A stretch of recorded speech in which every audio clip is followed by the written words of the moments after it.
Our MIT Alumni magazine ran a feature on an alumna who works in Hollywood, Dottie Zicklin. Dottie Zicklin was working on Wall Street when she decided she needed a change. So she drew from an interest she picked up at MIT, theater. As a woman who came to directing later in her career, Zicklin is enthusiastic about the future for women in that profession. There's sort of a tipping point here in Hollywood where they really want female directors, she says. For example, the influential television writer and producer Ryan Murphy wants half of his directors to be female, as does NBC, she says.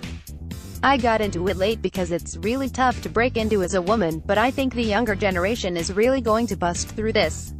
Now that I know that it is easy to break into Hollywood if you're a white male, I will send you all my forwarding address in Santa Monica. White men still dominate behind the camera jobs in TV. Fortune, some top producers, such as Lee Daniels, Ryan Murphy and J.J. Abrams, have mandated hiring more women and minorities for their TV shows, and started programs to mentor aspiring writers and producers. Shows such as Empire, Black-ish, and Fresh Off the Boat have large portions of their writing staffs made up of minorities and women. Ava DuVernay hired only female directors for her TV show, Queen Sugar, as did Frankie Shaw for her Showtime series, SMILF. Diversity doesn't guarantee ratings success. Fox's viewership has slumped, even for Empire, and ABC has also lost ground despite featuring shows such as Fresh Off the Boat and Black-ish that star minorities. If there is a quota system in place for everyone other than white males, doesn't that mean that, on average, the white males who can overcome this discrimination will be more skilled than everyone else in the industry? If so, maybe consumers will start to seek out movies that are directed by white males and wait for streaming if a movie was directed by a female director with whom they aren't familiar. Perhaps skill in making films is simply a question of prejudice. Sorry, Hollywood. Inclusion riders won't save you, and white times. Instead, the burden should be on white and male celebrities to realize that much of their power stems from their whiteness and maleness, and to step back and empower marginalized people to have more roles on their sets, on and off camera.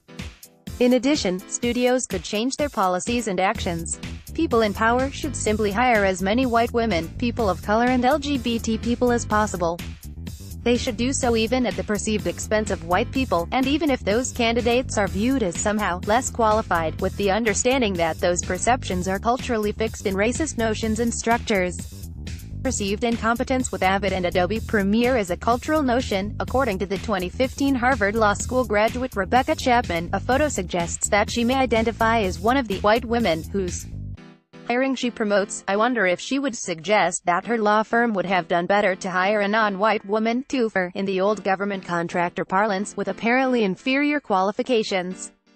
Unless the government can force consumers to purchase tickets to female-directed movies or minority-directed movies, is it possible that we'll begin to see audiences gravitating toward the creations of white males?